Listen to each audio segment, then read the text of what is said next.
What if I told you that worry doesn't actually exist? That the fear you're feeling about the future is just a trick of the mind? Bobby McFerrin sang "Don't Worry, Be Happy," and while it sounded like a simple feel-good tune, it holds a deep truth that Buddhism has been teaching for centuries.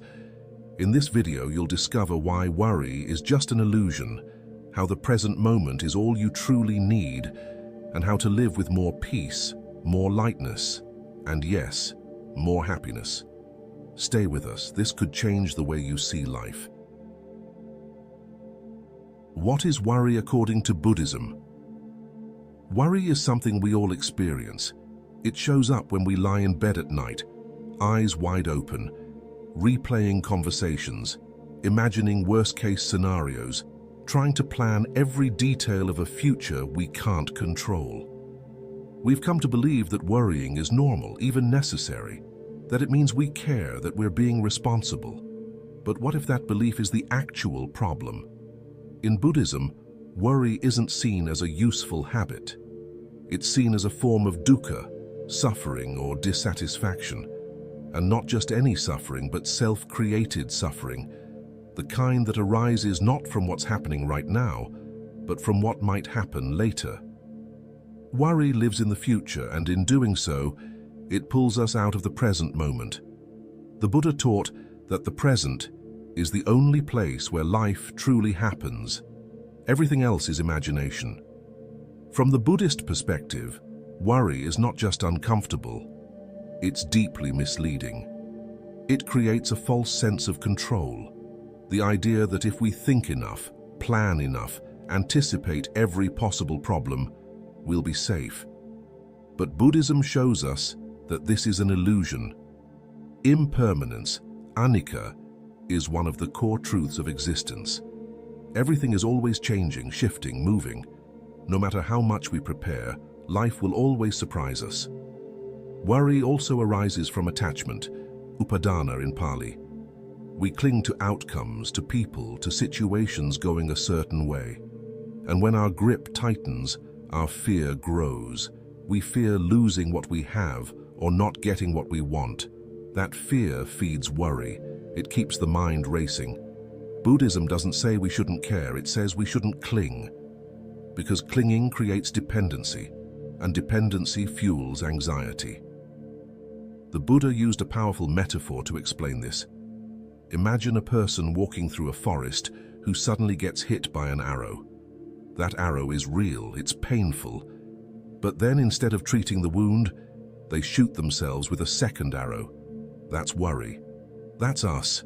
Every time we relive pain in our minds, imagine new dangers, or obsess over things beyond our control, the first arrow is life. The second arrow is our reaction to life. And while we may not avoid the first, the second is optional. Now here's the most liberating part. Buddhism teaches that if worry is something we create, then we can also uncreate it. Through mindfulness, sati, we begin to observe the mind. We notice thoughts coming and going like clouds in the sky. We stop identifying with them.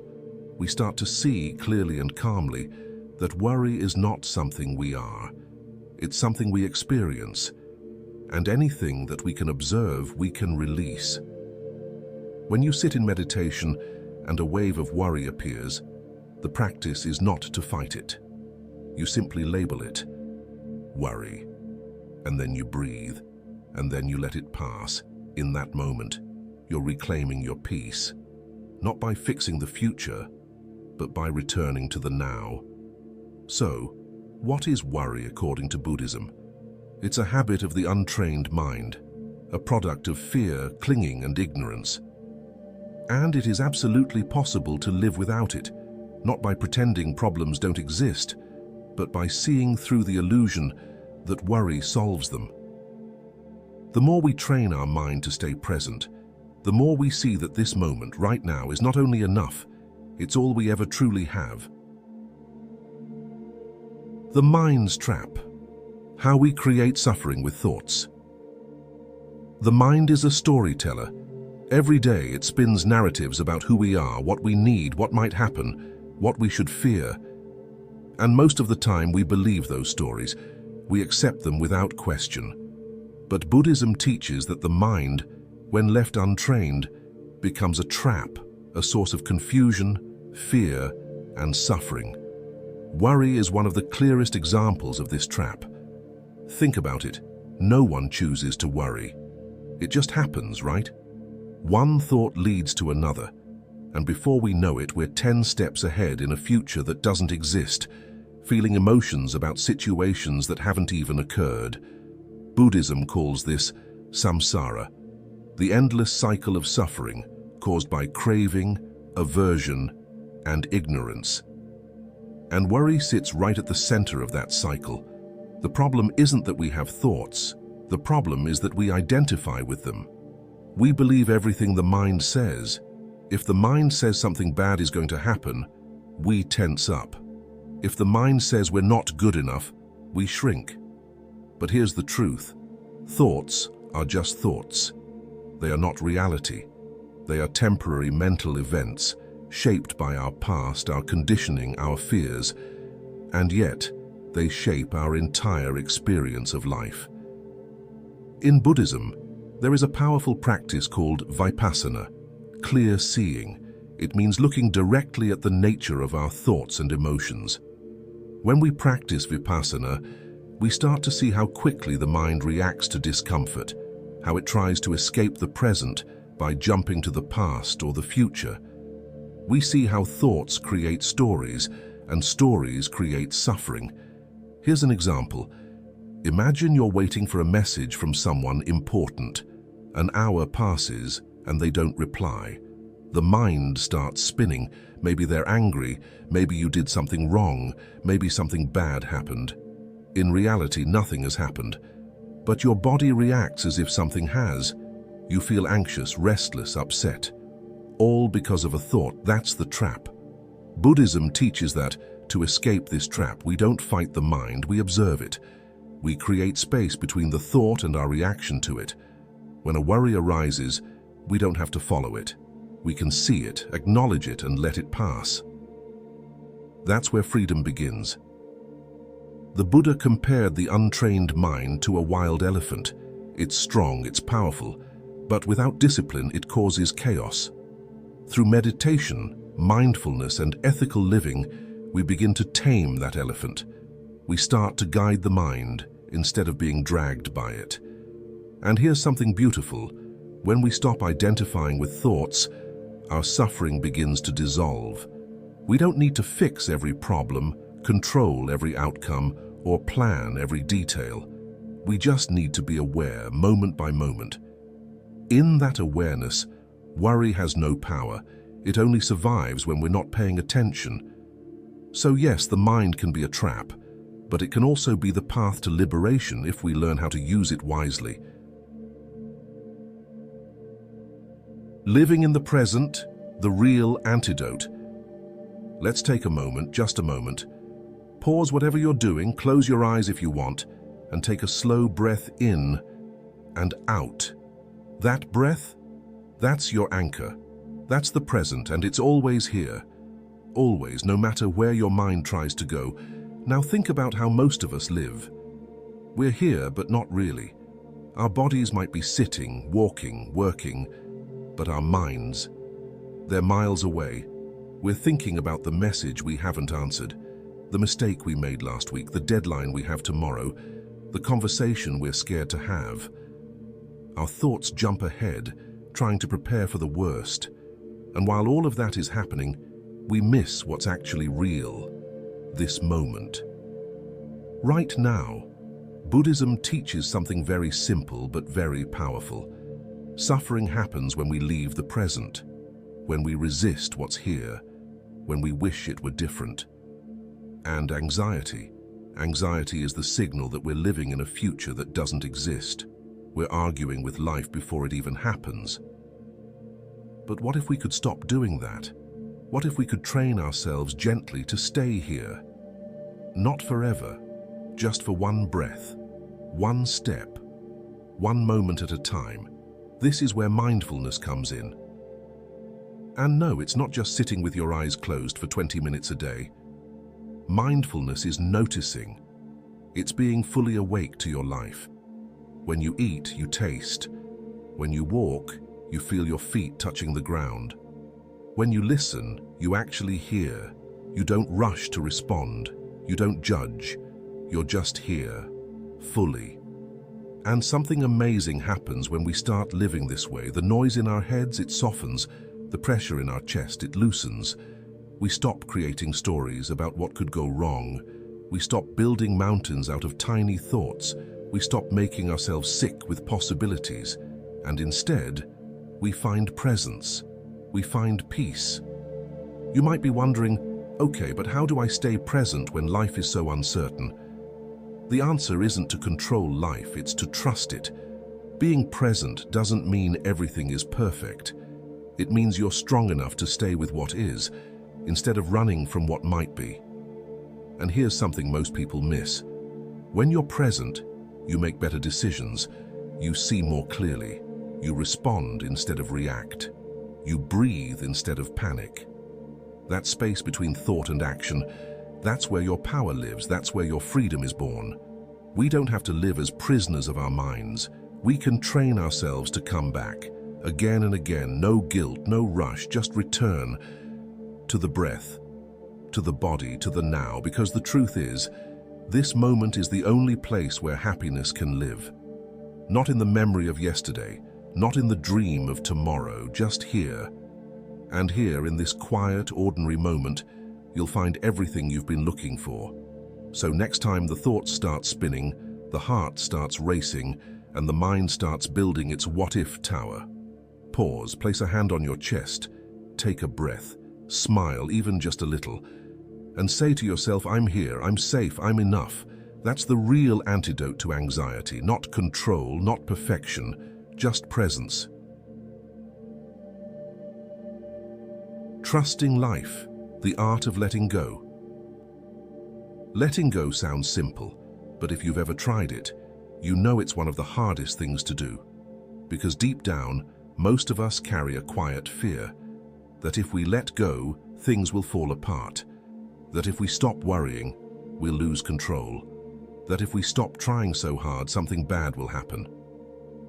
So we keep holding on to plans, to expectations, to people, to outcomes. We grip tighter and tighter, thinking it'll keep us safe. But Buddhism teaches us something radically different. The more you hold on, the more you suffer. Trusting life is not about pretending everything's fine. It's about realizing that control was never the answer. That all the worrying, all the overthinking, all the desperate need to plan every detail, it wasn't protecting you. It was exhausting you. Because here's the truth, no one teaches us when we're growing up. Life was never meant to be controlled. It was meant to be lived, fully, openly, moment by moment. Let's look at nature for a second. A tree doesn't worry about when it's going to lose its leaves. A river doesn't panic when the current changes. A bird doesn't doubt whether the wind will carry it. There's trust built into the natural world, a quiet, deep trust in the flow of things. And Buddhism invites us to remember that we're not separate from that flow. We are nature, we are life, happening in real time. And when we fight that, we suffer. When we resist, we contract, but when we trust, we open. You've probably felt it before, those rare moments when everything is uncertain, but somehow you're calm.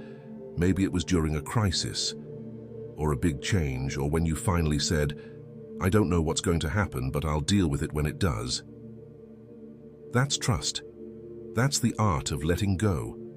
And it's in those moments, strangely, that we feel the most alive. But to get there, we have to confront some very old habits. We have to unlearn the belief that worrying means we care, that planning everything means we're responsible, that being in control means we're strong. The Buddha didn't teach us to run from life. He taught us to embrace it, as it is, with its chaos, its beauty, its unpredictability. He taught that everything is impermanent, anicca, that nothing lasts forever. And when we truly see this, not just as a theory, but as a lived experience, something inside us shifts. We start to hold things more lightly. We stop trying to grip every outcome. We begin to understand that peace doesn't come from certainty. It comes from presence. It comes from surrender. Now, surrender doesn't mean giving up. It means giving in, not to defeat, but to wisdom. It's saying, I will do my best, but I will not destroy my inner peace trying to control what I cannot. It's knowing that life is bigger than you. And that's not scary. That's beautiful. Because when you stop being the manager of the universe, you become a participant in it. You start to trust that you are being carried, even when you can't see where. And here's where the deepest freedom lies, in releasing the illusion of control. Not once, not in a single moment of clarity, but again and again, every day, every breath, every time fear shows up and says, you're not safe unless you control everything, and you respond, no. I choose to trust instead. Trust in the unfolding. Trust that what's meant for you will find you. Trust that you'll know what to do when the time comes. And if you don't know, trust that not knowing is also part of the path. This kind of trust isn't passive, it's deeply alive. It moves you to act when action is needed, and to rest when rest is right. It's not about being lazy, it's about being aligned. It's about learning to listen to your body, your breath, your intuition. It's about learning to let go, not because you've given up, but because you're finally waking up. So how do we begin? Start small. Notice when you're trying to control. Notice the tension in your body, the tightness in your thoughts. Pause. Breathe. Ask yourself, what am I afraid will happen if I let go just a little? Then let go a little and see what happens. Maybe the world doesn't fall apart. Maybe instead something beautiful happens. Maybe you feel lighter, more open, more free. With time, you begin to see letting go isn't the end, it's the beginning. It's the beginning of a new relationship with life. One that isn't based on fear, but on trust. One that says, whatever comes, I can meet it. Not with panic, but with presence. Not with resistance, but with grace. That's the invitation of the Buddhist path. To stop clinging, to start trusting, to let life be life, and to let yourself be free. Maybe Bobby McFerrin was onto something deeper than we thought. Don't Worry, Be Happy isn't just a catchy tune. It's a doorway into a powerful truth that Buddhism has known for centuries. Worry doesn't protect us. It doesn't prepare us. It only disconnects us from the one thing that's real, this moment. And in this moment, right now, there is peace. There is breath. There is life. Let's stop giving our energy to what hasn't happened. Let's stop letting our minds take us places our hearts were never meant to go. The path of Buddhism is not about escaping the world. It's about waking up to it, with clarity, with compassion, with trust. If this reflection resonated with you, if it made you pause and think differently, then you're already on the path. Keep walking it with us. Subscribe to the channel so we can keep exploring these teachings together.